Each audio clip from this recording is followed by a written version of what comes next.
है गाइस, चलिए आज के इस वीडियो में हम लोग समझेंगे कि एनडीए क्या होता है और इसका फुल फॉर्म क्या होता है। इसके बारे में आज हम लोग डिटेल से समझेंगे। ठीक कि इस वीडियो में हम लोग समझेंगे कि एनडीए क्या होता है, इसका फुल फॉर्म क्या होता है, इसका सिलेबस क्या होता है, इसकी तैयारी कैसे करें और साथ ही साथ ये भी समझेंगे इसका फॉर्म कब निकलता है, इसका फॉर्म कैसे भरा जाता है और इसका फॉर्म कौन कौन भर सकता है। ठीक, तो पूरा डिटेल से इसके बारे में समझेंगे। तो चलिए वीडियो को शुरू करते हैं। तो देखो, सबसे पहले मैं आपको बता दूं कि ये कोई एक नौकरी नहीं होती है, बल्कि इसका एक एकेडमी होता है, यानी एनडीए का एक एकेडमी होता है। और इसका एकेडमी कहाँ पर है ये हम आपको आगे बताएंगे।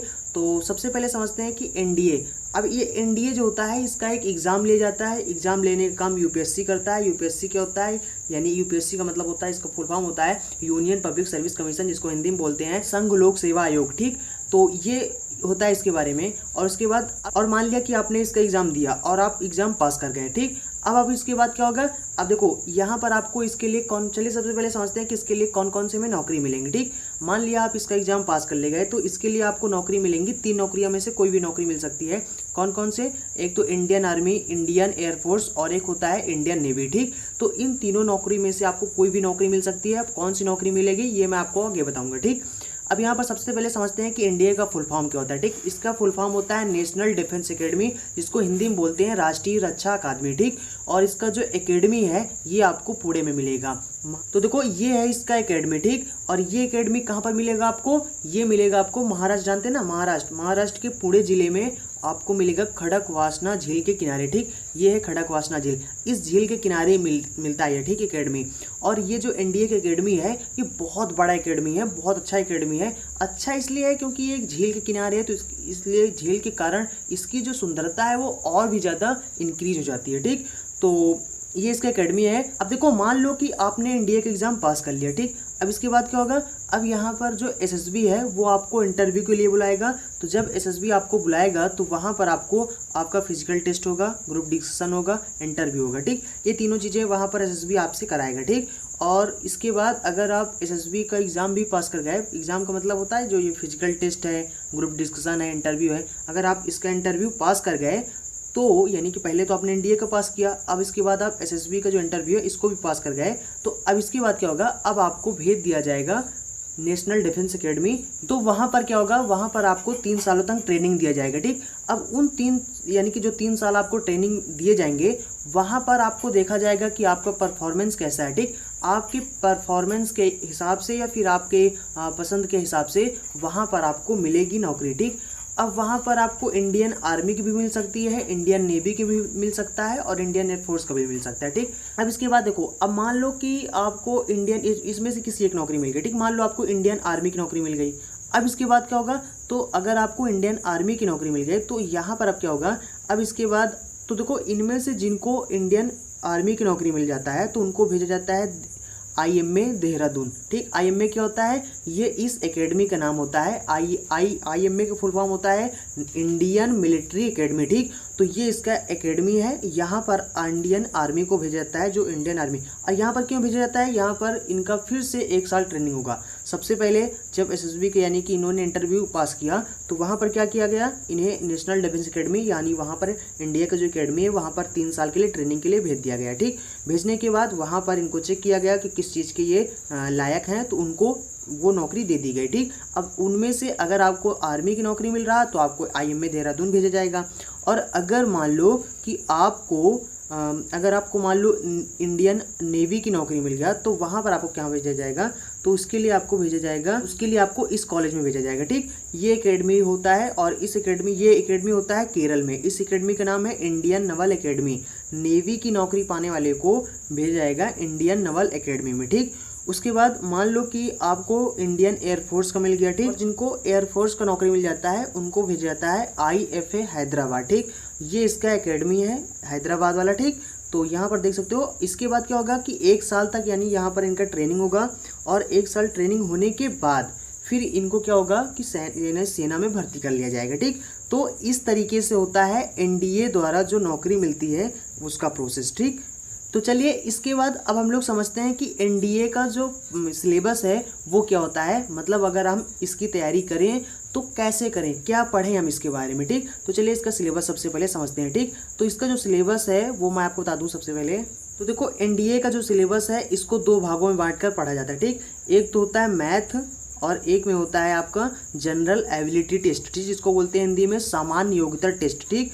तो यहाँ पर आपको दो मिलते हैं, एक तो यानी कि इसका जो सिलेबस है इसको दो भागों में बांटकर हम लोग पढ़ते हैं, ठीक। एक होता है मैथ का, एक होता है सामान्य योग्यता टेस्ट का, ठीक।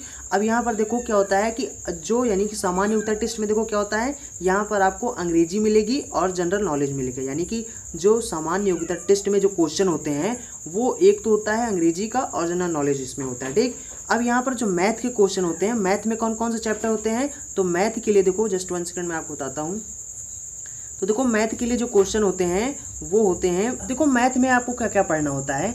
मैथ में आपको त्रिकोणमिति चैप्टर्स पढ़ना होता है, बीजगणित चैप्टर्स पढ़ना होता है, अंतरकलन में आपका अवकलन समाकलन आ जाता है, ठीक। वेक्टर बीजगणित ये सब क्लास 12 के हैं, ठीक। यानी कि एनडीए का जो मैथ का सिलेबस होता है ये क्लास 12 के सिलेबस का ही होता है। मतलब क्लास 12 का अगर आपको सिलेबस कंप्लीट है, अगर आपको पूरी तरीके से आता है तो आप डेफिनेटली आप इसका मैथ का जो एग्ज़ाम है वो क्रैक कर सकते हैं, ठीक।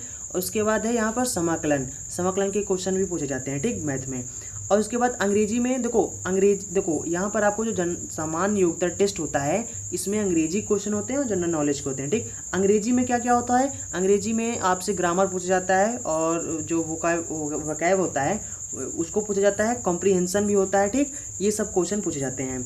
उसके बाद है जनरल नॉलेज में क्या क्या होता है, जनरल नॉलेज में फिजिक्स के भी क्वेश्चन होते हैं, केमिस्ट्री के भी क्वेश्चन होते हैं और सामाजिक अध्ययन के यानी जो सामाजिक विज्ञान होता है उसके भी क्वेश्चन होते हैं, सामान्य विज्ञान होता है इसके भी क्वेश्चन होते हैं, भूगोल के क्वेश्चन होते हैं और करंट अफेयर्स जो होता है इसके क्वेश्चन होते हैं, ठीक। तो इस तरीके से इसका सिलेबस है, आप सिलेबस समझ गए होंगे कि इसमें देखो इसमें क्या होता है, इसमें बस दो सिलेबस इसका यानी दो भागों में बांटा गया है। एक तो हमें मैथ की तैयारी करना होता है, ठीक, मैथ हमें पढ़ना है, और दूसरा हमें पढ़ना है सामान्य योग्यता टेस्ट। सामान्य योग्यता टेस्ट में कौन कौन से होते हैं, देखो उसमें इंग्लिश क्वेश्चन होते हैं और जनरल नॉलेज क्वेश्चन होते हैं। इंग्लिश में मैंने बता दिया आपको, व्याकरण आएगा यानी कि जो ग्रामर होता है वो आता है, वोकाबुलरी आता है, वोकाबुलरी में एंटोनिम सिनोनिम पूछा जाएगा, ठीक। उसके बाद कॉम्प्रीहेंशन क्वेश्चन आएंगे, ठीक। उसके बाद है जनरल नॉलेज में क्या होगा, जनरल नॉलेज में फिजिक्स के क्वेश्चन होंगे, रसायन विज्ञान के होंगे, समाज यानी सामाजिक विज्ञान के होंगे, और उसके बाद सामान्य विज्ञान होगा, भूगोल होगा, करंट अफेयर्स होगा, इस तरह के क्वेश्चन पूछे जाते हैं, ठीक। अब इसके बाद समझते हैं कि एनडीए की परीक्षा का जो प्रारूप है ये कैसा होता है। प्रारूप का मतलब होता है, देखो इसका जो एनडीए का जो परीक्षा होता है ये हर साल 2 बार निकलता है, इसका जो फॉर्म होता है मतलब 2 बार निकलता है, ठीक। अब इसका जो पेपर होता है यानी कि फॉर्म तो इसका निकलता है 2 बार, साल में 2 बार निकलता है। कब निकलता है अभी हम आपको आगे बताएंगे, ठीक। अब यहाँ पर इसमें विषय की बात करते हैं, तो विषय में क्या होता है कि इसका जो पेपर है वो 2 पेपर होते हैं, ठीक। एनडीए का जैसे एग्जाम आपने मान लिया फॉर्म भरा, फॉर्म भरने के बाद जब आप वहाँ पर जब पेपर देने जाएंगे तो वहाँ पर आपको सिर्फ और सिर्फ आपको 2 पेपर देने होंगे। एक तो मैथ का पेपर होगा, एक होता यानी कि होगा जनरल एबिलिटी टेस्ट जिसको बोलते हैं सामान्य योग्यता टेस्ट, ठीक। अब यानी कि मैथ के पेपर देखो दोनों पेपर 2.5 घंटे के होते हैं, ठीक। यानी कि और दोनों एक ही दिन में पेपर होते हैं, ठीक। 2 पेपर होते हैं, दोनों एक ही दिन में पेपर होते हैं, मतलब बीच में 1.5 घंटे या 2 घंटे का टाइम दे देते हैं रेस्ट करने के लिए। फिर उसके बाद दोनों पेपर एक ही दिन में जाते हैं और दोनों 2.5 घंटे के होते हैं, यानी कुल आपको 5 घंटे पूरा पेपर देना होता है, ठीक, बैठकर, ठीक। अब यहाँ पर क्या होता है, पहला पेपर तो आपका मैथ का होता है, दूसरा होता है जनरल एबिलिटी टेस्ट का होता है, ठीक। और जितने भी क्वेश्चन होते हैं वो ऑब्जेक्टिव होते हैं। ऑब्जेक्टिव का मतलब 4 ऑप्शन, एक क्वेश्चन देते हैं और वहाँ पर 4 ऑप्शन दे देते हैं, जो ऑप्शन सही होता है वो आपको चुनना होता है, ठीक। अब यहाँ पर क्या होता है, और यहाँ पर जो क्वेश्चन होता है वो आपको हिंदी में भी मिलेगा और इंग्लिश में भी मिलेगा। आपको अगर इंग्लिश समझ में आता है तो आप इंग्लिश क्वेश्चन पढ़ें, और अगर आपको हिंदी में समझ में आता है तो आप हिंदी में क्वेश्चन पढ़ें, ठीक। तो दोनों यानी कि वही क्वेश्चन मिलेगा आपको, हिंदी में भी मिलेगा और इंग्लिश में भी मिलेगा, ठीक। अब यहाँ पर जो यहाँ पर माइनस मार्किंग भी होता है, ठीक। माइनस मार्किंग आपको ध्यान रखना होगा। माइनस मार्किंग में क्या होता है, माइनस मार्किंग का मतलब ये हुआ यहाँ पर 33%, मतलब अगर एक क्वेश्चन आप गलत करते हैं तो 33% नंबर आपका काट लिया जाएगा, ठीक। जैसे कि मान लो हर क्वेश्चन 1-1 नंबर का है। अब अगर आप 3 मतलब एक क्वेश्चन मान लिया आपने गलत कर दिया तो 3 क्वेश्चन आपने सही किए, उनमें से 1 नंबर आपका कट जाएगा, ठीक। तो कहने का मतलब है 33%, प्रत्येक गलत पर आपको 33% आपका नंबर काट लिया जाता है, ठीक। तो यानी माइनस मार्किंग भी होता है, ये चीज़ आपको ध्यान रखना है। जो क्वेश्चन आपको आ रहा है वही आप क्वेश्चन आपको जो आप यानी आपका कंफर्म है कि हाँ ये सही है, उसी को आपको लगाना है। तुक्का नहीं मार के आना है कि अच्छा ये ऑप्शन लगता है सही है, ठीक। ये सब लगे तो आप उसको मतलब सही मत लगाना, उस क्वेश्चन को छोड़ देना, ठीक। अगर आपको आ रहा है तभी उस क्वेश्चन को आप अटेम्प्ट करना, ठीक। अब इसके बाद चलिए समझते हैं, कुछ आपको टिप्स बता देना, यानी कि इसका जब एग्ज़ाम की तैयारी करेंगे तो कुछ टिप्स आप समझ लें, उस टिप्स के अकॉर्डिंग आप थोड़ा से आप इनको अपने जीवन में, अपने डेली लाइफ में अपनाइए इन टिप्स को और अपनी अच्छे से तैयारी करिए। ठीक, देखो यहाँ पर क्या है, सबसे पहले आपको शुरू करना है अगर इसकी तैयारी, तो सबसे पहले आपको क्या करना होगा कि एनडीए का जो पूरा सिलेबस है, जो कि आप जान चुके हो, इसका सिलेबस क्या होता है, इसका सिलेबस यही है कि मैथ है और जनरल एबिलिटी टेस्ट, यही दोनों की तैयारी करना है। ठीक, तो यानी कि सबसे पहले आपको ढंग से समझ लेना है एनडीए का पूरा सिलेबस जो है उसको समझ लेना है, और परीक्षा पैटर्न, किस तरीके से परीक्षा लिया जाता है, उसके लेने का तरीका क्या है, क्वेश्चन किस तरीके से आते हैं, ये सब चीज़ें आपको पहले से देख लेना। ठीक, सबसे पहले तैयारी शुरू करने के लिए आपको यही सब देखना है। पूरा पहले आपको सिलेबस पता होना चाहिए। ठीक, अब मान लो कि आपको सिलेबस पता ही नहीं, आप तैयारी किए जा रहे हो, ठीक, आप किसी भी चीज़ को पढ़ रहे हो, आपको पता ही नहीं क्या आना है, ठीक, तो सिलेबस आपको पता होना चाहिए, ये चीज़ आपको ध्यान रखना है। इसका जो परीक्षा पैटर्न है वो थोड़ा सा आप ध्यान देना। ठीक, परीक्षा पैटर्न का मतलब ये हुआ कि आपको ये देखना है कि यहाँ इस परीक्षा में जो क्वेश्चन पूछे जाते हैं वो किस तरीके से, यानी क्वेश्चन पूछे जा रहे हैं, ठीक, किस चैप्टर से ज़्यादा पूछे जा रहे हैं, मतलब उसके जो परीक्षा पैटर्न है वो आपको अच्छे से देख लेना है। ठीक, सबसे पहले तैयारी शुरू करने से पहले। ठीक, अब यहाँ पर दूसरा चीज़ आपको क्या करना है, नोट्स बनाना है। ठीक, ये चीज़ बहुत इंपॉर्टेंट है। देखो, आप कोई भी एग्ज़ाम तैयारी कर रहे हैं, आप बोर्ड एग्ज़ाम की तैयारी कर रहे हैं या फिर किसी कंपटीशन यानी क्लास की अगर आप तैयारी कर रहे हैं, कोई भी अगर तैयारी कर रहे हैं, तो उसके लिए सबसे इम्पॉर्टेंट जो चीज़ होता है वो होता है नोट्स बनाना। ठीक, आपके पास बहुत मोटी मोटी बुक्स होंगी, लेकिन अगर आप नोट्स नहीं बना पा रहे हैं, ठीक, तो आप बनाएं। ठीक, क्योंकि नोट्स बनाना मोस्ट इम्पॉर्टेंट है। जब आपका एग्ज़ाम के 1-2 महीने बचेंगे तब आपको सबसे ज़्यादा काम आता है। ठीक, वहाँ पर क्या होता है, आपको रिवाइज करना होता है, इतनी मोटी मोटी बुक्स आप देखकर घबरा जाते हैं। ठीक, तो वहाँ पर जो नोट्स होता है वो पतला होता है, क्योंकि नोट्स का काम क्या होता है, 4 पेज का काम एक ही पेज में हो जाता है। ठीक, तो नोट्स आपको थोड़ा पतला बनाना है, ज़्यादा मोटा नहीं कि पूरा किताब छाप दो। ठीक, तो उस तरीके से नहीं, और नोट्स आपको अच्छे से बनाना है और उसी अकॉर्डिंग आपको उसका रिवाइज करना है। ठीक, ये सबसे ज़्यादा काम आता है रिवीजन करते समय। ठीक, तो एग्ज़ाम के जब 1-2 महीने बचते हैं तो वहाँ पर बहुत ज़्यादा नोट्स काम आता है। ठीक, अब इस नोट्स को ऐसा नहीं करना है कि आप नोट्स बना लिए और बनाने के बाद इसको एक कोने में बहा दिया। ठीक, नहीं, नोट्स को बनाने के बाद आपको रोज़ डेली उसको पढ़ना है। ठीक, अगर आपको सिलेक्शन लेना है तो आपको ये सब चीज़ें करना पड़ेगा, नोट्स बनाना है, उसका अध्ययन आपको करना है, यानी उसको रोज़ डेली पढ़ना है। ठीक, उसके बाद क्या है कि आप डेली एक टाइम टेबल बना लें। ठीक, कि हमें आज ये चीज़ पढ़ना है और इतने घंटे हमें ये पढ़ना है, इतने घंटे ये पढ़ना है। घंटे वैसे मैटर नहीं करते हैं, बस आप इतना समझ लो कि आज मुझे ये चीज़ पढ़ना है, ये चीज़ पढ़ना है, ये चीज़ पढ़ना है, इतना सिलेबस, आज मुझे इतने पार्ट यानी तैयार करना है, आज मुझे इतने पार्ट तैयार करना है। इस तरीके से एक टारगेट बनाकर चलो। मतलब कहने का मतलब है कि आप टाइम टेबल बना लें और उसी के अकॉर्डिंग उसका तैयारी करें। ठीक, और ऐसा नहीं कि टाइम टेबल बना लिया तो टाइम टेबल को फॉलो ना करो, और उसका बहुत स्ट्रिक्टली आपको उसको फॉलो करना है। ठीक, और उसके बाद क्या है, अब यहाँ पर मान लो आप तैयारी तो कर रहे हो, सब चीज़ तो कर रहे हो। ठीक, अब इसके बाद आपको पता कैसे चलेगा कि हमने जो पढ़ा है वो हमें याद है या कि नहीं है। ठीक, तो इसके लिए आप मॉक टेस्ट देते रहें। मॉक टेस्ट के लिए क्या होता है, कई वेबसाइट्स हैं जहाँ पर आपको फ्री में मॉक टेस्ट करने के लिए यानी अपॉर्चुनिटी देते हैं। ठीक, तो क्या होगा कि आप उस वेबसाइट्स पर जाकर, वहाँ पर जाकर मॉक टेस्ट देते रहें। अच्छा, इससे क्या होगा, मॉक टेस्ट जब देते रहेंगे तो वहाँ पर क्या होगा, आपको पता चलेगा कि आपको कितना सिलेबस तैयार है, मतलब कितना आपको आ रहा है, आप सिलेक्शन के लायक हो या नहीं। ठीक, जैसे कि मान लो आपसे क्वेश्चन ज़्यादा बन ही नहीं रहे हैं, मतलब कि आपसे ज़्यादा क्वेश्चन सॉल्व ही नहीं हो पा रहे हैं। ठीक, तो अब आप क्या करना है, आपको और अपना सिलेबस अपना और ज़्यादा पढ़ना है। ठीक,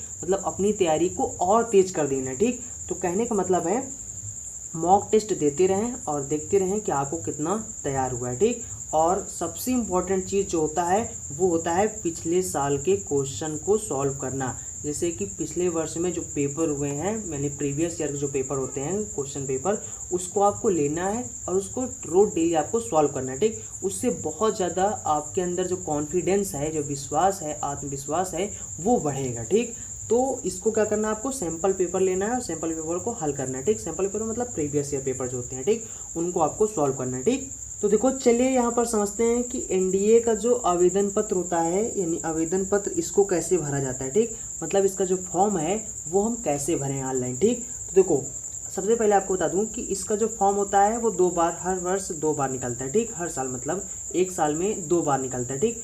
एक तो निकलता है आपको अक्टूबर या नवंबर में और दूसरा निकलता है जून के महीने में, ठीक।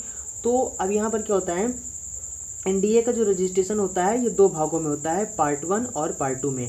अब पार्ट 1 में आपको क्या करना होता है, पार्ट 1 में कुछ नहीं करना होता है, सिर्फ आपको अपना नाम देना होता है, मतलब अपना नाम लिखना होगा और उसके बाद और कुछ जो विवरण होगा, मतलब आपसे जो पता वगैरह जो पूछा जाएगा वो चीज़ आपको भरना होता है, ठीक। पार्ट 2 में क्या होता है, पार्ट 2 के रजिस्ट्रेशन के दौरान छात्रों को अपनी तस्वीर और हस्ताक्षर अपलोड करना होगा, ठीक। मतलब आपको पार्ट 2 में आपको अपना फोटो और अपना सिग्नेचर ये चीज़ अपलोड करना होगा, ठीक। परीक्षा केंद्र का चुनाव करना होगा, फिर उसके बाद आपको ये सिलेक्ट करना है कि कहाँ पर आपको परीक्षा देने जाना है, ठीक। वो चीज़ आपको चुनना है, उसके बाद आपको पैसा दे देना है, ठीक। यानी फॉर्म का जो पैसा होगा वो आपको पे करना होगा, ठीक। अब यानी कि आवेदन या छात्रों को आवेदन जमा करने से पहले पूरी तरीके से आवेदन पत्र की जांच करनी चाहिए, क्योंकि बाद में कोई सुधार नहीं होने दिया जाएगा, ठीक। कहने का मतलब है अब आवेदन को जमा करने से पहले, जो फॉर्म है इसको जमा करने से पहले, मतलब ऑनलाइन जब करेंगे आप, तो उसको सबसे पहले आप अच्छे से जांच कर लें कि कहीं पर हमने कुछ गलत तो नहीं भर दिया, ठीक। गलत भर देंगे तो बाद में ये यानी सुधारा नहीं जा सकता, ठीक। अब यहाँ पर चलिए समझते हैं कि इसका जो फॉर्म भरेंगे तो कितने रुपए में पे करना होगा, ठीक। अब देखो यहाँ पर आवेदन शुल्क मतलब फॉर्म फीस, ठीक। अब यहाँ पर क्या होगा कि अगर आप खुद ऑनलाइन करते हैं, अपने हाथों से पे करते हैं, ठीक, तो वहाँ पर आप तो 100 रुपये आपको देना पड़ेगा, ठीक। अगर आप मान लो कि मतलब आप अगर खुद से ऑनलाइन नहीं कर रहे हैं, आप कहीं पर ऑनलाइन कराने जाएंगे तो 50 रुपये वो ऑनलाइन करने के लिए लेता है, यानी आपको 150 रुपये वहाँ पर देना होगा, ठीक। अगर आप खुद से कर रहे हैं तो आपका 100 रुपये ही कटेगा सिर्फ बैंक से, ठीक। अगर आपके पास मतलब डेबिट कार्ड है, क्रेडिट कार्ड है, ऑनलाइन बैंकिंग है, SBI चलान है, तो इसके माध्यम से आप पैसा जमा कर सकते हैं, ठीक। अगर आपका डेबिट कार्ड भी है तो भी आपका पैसा जमा हो सकता है ऑनलाइन, ठीक। और अगर आपको खुद से ऑनलाइन नहीं करना है तो आप सीधा जाकर करा सकते हैं, 150 रुपये आपको पे करना होगा, ठीक। वहाँ पर 50 रुपये आपसे ऑनलाइन करने के लिए ले लेगा, ठीक। चलिए अब इसके बाद समझते हैं कि एनडीए के लिए आयु सीमा क्या है, मतलब आपकी उम्र कितना लिया जाएगा, ठीक। तो जिन छात्रों की आयु 16.5 से 19 साल की है वो एनडीए के लिए आवेदन भर सकते हैं। अगर आपकी उम्र 16.5 साल है और 16.5 से 19 के बीच में है तो आप इसका यानी जो फॉर्म होता है वो भर सकते हैं, ठीक। अब शैक्षिक योग्यता क्या होता है, शैक्षिक योग्यता में क्या होता है, देखो इसके लिए क्या होता है कि मान लो आप क्लास 12 में पढ़ रहे हो तब भी आप इसका एग्ज़ाम दे सकते हो, या फिर आप क्लास 12 का एग्ज़ाम पास कर चुके हो तो भी आप दे सकते हो, ठीक। सिर्फ आपको यहाँ पर इम्पोर्टेंट ये चीज़ है कि आपकी उम्र 16.5 से 19 के बीच में होनी चाहिए, ठीक। यहाँ पर ये मैटर नहीं करता कि आप क्लास 12 पास ही कर चुके हो, ठीक। अगर आप कक्षा 12 में भी पढ़ रहे हैं तो भी आप इसका आवेदन भर सकते हैं और इसका एग्ज़ाम दे सकते हैं, ठीक। अब यहाँ पर वायुसेना और नौसेना के लिए न्यूनतम शैक्षिक योग्यता जो होता है 12वीं में जो फिजिक्स केमिस्ट्री मैथ अनिवार्य विषयों के लिए अनिवार्य विषयों के साथ उत्तीर्ण होना चाहिए, उत्तीर्ण मतलब पास होना चाहिए, ठीक। अब यहाँ पर शारीरिक स्टैंडर्ड क्या है, शारीरिक यानी छात्र का शारीरिक एवं मानसिक रूप से फिट होना राष्ट्रीय रक्षा अकादमी तथा नौसेना अकादमी में दाखिले में उम्मीदवारों को चाहिए, ठीक। कहने का मतलब है कि आप किसी भी तरीके से मानसिक रूप से या शारीरिक रूप से फिट होने चाहिए, किसी भी तरीके से कोई कमी नहीं होनी चाहिए, ठीक।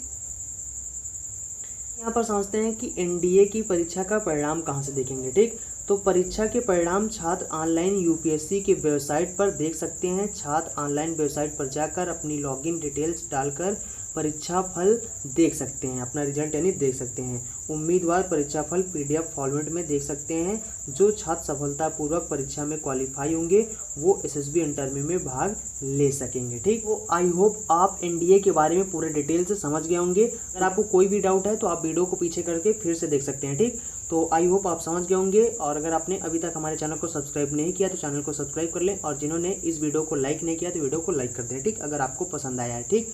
तो चलते हैं, मिलेंगे किसी अगली वीडियो में। So thanks for watching and see you again in next video.